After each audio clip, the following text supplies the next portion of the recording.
The text came while I was standing in the cereal aisle, trying to remember which brand I used to like. Can you return the blue dress you bought years ago? I found the receipt. There was a smiley face at the end, the kind my mother uses when she wants something to sound light. I stared at it longer than the words. People moved past me with carts, someone's child whining about sugar, but the aisle felt oddly narrow, as if something had shifted in the air. For a moment, I honestly didn't know what dress she meant. Then I did. It wasn't even blue anymore, not really. Time had drained it into that faded, uncertain color fabrics get when they've lived too many lives. It was folded in the back of my closet, wrapped in tissue paper I never replaced. I hadn't worn it since I was 19. I put the cereal back on the shelf without realizing. The strange part wasn't the request. My mother has always had a talent for reaching backward, for plucking small things from the past as if they were unfinished errands. A sweater I borrowed. A book I never gave back, now a dress. What unsettled me was the receipt. 11 years.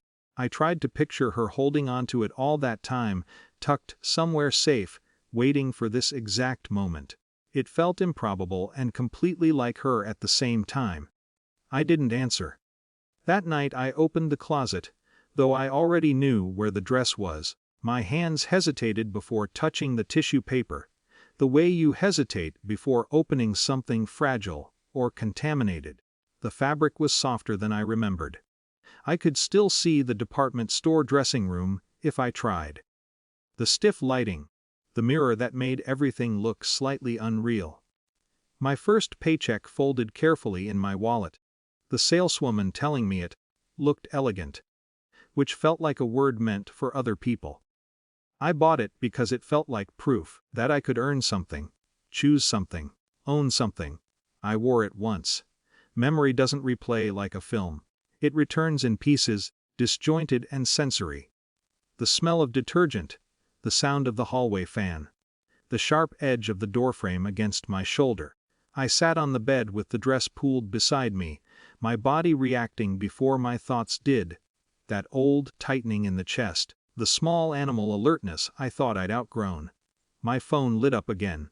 Did you see my message? Still smiling. I typed 3 different responses and erased them all. It would have been easier, maybe, if I felt clean anger. But emotions around my mother have always been more diluted than that, threaded with something that looks too much like understanding. 2 weeks later my grandmother died. The call came early, my mother's voice brittle in a way I'd never heard before. Grief stripped her tone of its usual negotiations. The funeral was quiet, restrained. My mother cried with an intensity that startled me, as if something ancient had cracked open. For a few hours, we moved around each other like ordinary mourners, instead of participants in a long, unfinished argument. Then came the reading. The lawyer's office smelled faintly of coffee and paper. My mother sat stiffly beside me, hands folded, eyes red but dry. I remember noticing the clock on the wall ticking too loudly. Most of it was predictable. Jewelry, small savings, photographs, then the house. A pause, brief but perceptible. Left to my granddaughter. The lawyer said my name clearly, professionally, as if announcing something routine. But the air in the room changed, subtly but unmistakably. Even the clock seemed to hesitate. My mother blinked. "I'm sorry," she said, her voice thin. "Could you repeat that?" He did. There was no drama, no raised voices, just a slow rearranging of posture, of breathing, of reality. My mother's expression didn't collapse into outrage. It shifted into something more complex, confusion first, then calculation, then a tight, careful neutrality. Later, in the parking lot, she stood beside her car, keys dangling from her fingers. "Well," she said, "that's unexpected." I nodded. She must have had her reasons. Another nod. There was a silence neither of us filled. In the weeks that followed, everything became procedural. Documents, transfers, inspections. My life briefly reduced to signatures and certified copies. The authority of it all was oddly stabilizing. At the bank, the clerk spoke to me with polite efficiency. At the county office, a woman slid forms across the counter, explaining taxes and timelines in a voice that carried no history, no subtext. Ownership, it turns out, is mostly paperwork. My mother's tone changed. Not dramatically, not enough for anyone else to notice.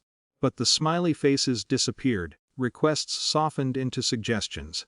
Conversations acquired a cautious, measured quality, as if some invisible hierarchy had been quietly recalibrated. One afternoon she called. "So," she said, "about that dress." I leaned against the kitchen counter of the house, my house, staring at the unfamiliar pattern of light on the floor. "I found the receipt," she continued. "It was expensive. I waited. It would just be fair." Fair. The word hung there, weightless and absurd. I thought about explaining. About telling her that the dress had never really been about money. That objects can absorb things, become saturated with moments that refuse to dissolve. Instead, I said, calmly, "I'm not returning it." A pause. Oh, no argument. No escalation. Just that small, startled syllable. "I see," she said finally.